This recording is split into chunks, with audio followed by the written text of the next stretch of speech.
ઝારખંડના રામગઢના પારસાડીહ અને ડુમરડીહ વિસ્તારમાં છેલ્લા 5 દિવસથી હાથીઓએ આતંક મચાવ્યો। વન વિભાગની ટીમે મોડી રાત સુધી મસાલો પ્રગટાવીને હાથીઓને ગામથી જંગલ તરફ દૂર ભગાડ્યા।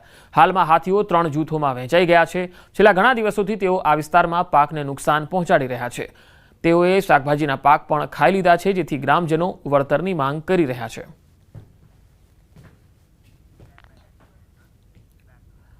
વડોદરામાં પાણીપુરી માટે તાઇફો થયો। શહેરના સુરસાગર પાસે બની વિચિત્ર ઘટના।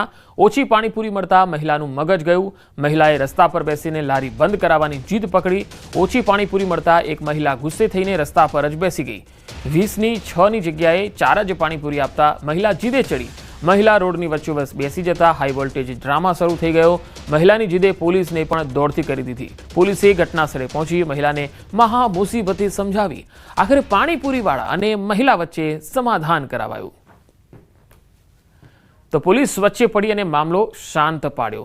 એક પાણીપુરી ખાવાની બાબતે હાઈ વોલ્ટેજ ડ્રામા સર્જાય છે। એક મહિલા તમે જોઈ શકો છો કેવા પ્રકારનો ડ્રામા કરી રહી છે। રસ્તા ઉપર બેસીને ઓછી પાણીપુરી મળી એટલે મહિલાનું મગજ ગયું અને આ મહિલા રસ્તા ઉપર બેસીને વિરોધ કરવા લાગી, હોબાળો મચાવવા લાગી।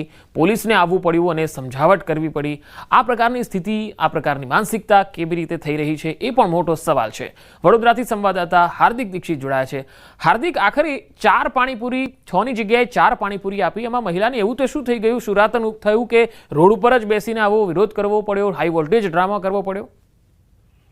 બિલકુલ થી પંકજ, આપણે જાણીએ છીએ કે મહિલાઓ આમ તો પાણીપુરી ખાવાની ખૂબ શોખીન હોય છે, પરંતુ આ જે મહિલાનો શોખ છે, આ શોખ જે છે તે આસપાસના લોકોને અને પોલીસને ભારે પડી ગયો હતો। કારણ કે મહિલા જીદે ચડી ગઈ હતી કે પાણીપુરી વાળાએ તેને 2 પાણીપુરી ઓછી આપી છે। જ્યાં સુધી તે બીજી પાણીપુરી નહીં આપે ત્યાં સુધી તે રસ્તા પરથી ઊભી નહીં થાય। ત્યારે દ્રશ્યોમાં પણ જોઈ શકાય છે કે સુરસાગર જે રોડ છે એ ટ્રાફિકથી ધમધમતો રોડ છે અને ત્યાં વચ્ચોવચ્ચ જ મહિલા જે છે તે બેસીને રડવા માંડે છે અને ત્યારબાદ બૂમાબૂમ કરવા માંડે છે।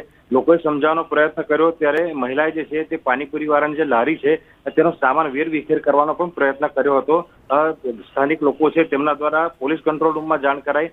રાવપુરા પોલીસ સ્ટેશનનો સ્ટાફ ઘટના સ્થળે પહોંચ્યો, મહિલાને ખૂબ સમજાવી। ત્યારબાદ મહિલા બીજી જીદે ચડી હતી કે જ્યાં સુધી પાણીપુરી વાળાની લારી ત્યાંથી હટાવો નહીં, ત્યાં સુધી હું આ સ્થળ નહીં છોડું।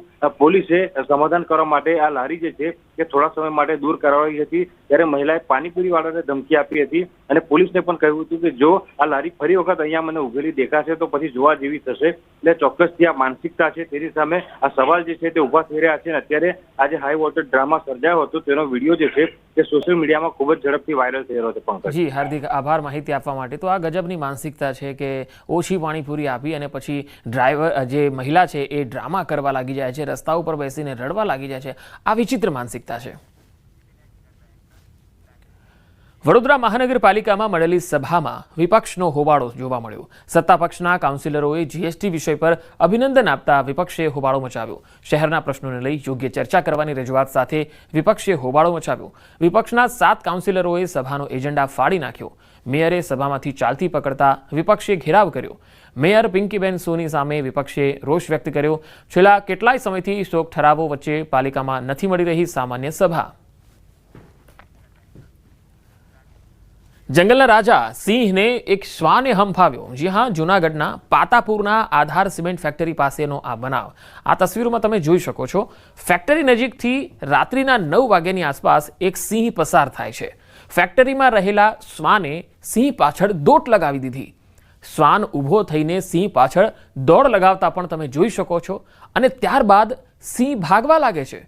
ફેક્ટરીમાં રહેલા લોકો પણ શ્વાન અને સિંહનો આ નજારો જોતા જ રહી ગયા, કારણ કે સિંહને જોઈને તો ભલભલા ભાગી જતા હોય છે, પછી જાનવર હોય કે મનુષ્ય। પરંતુ અહીં તો શ્વાનને ભસતા અથવા શ્વાને જ્યારે દેકારો કર્યો ત્યારે સિંહ ભાગતા જોવા મળ્યો।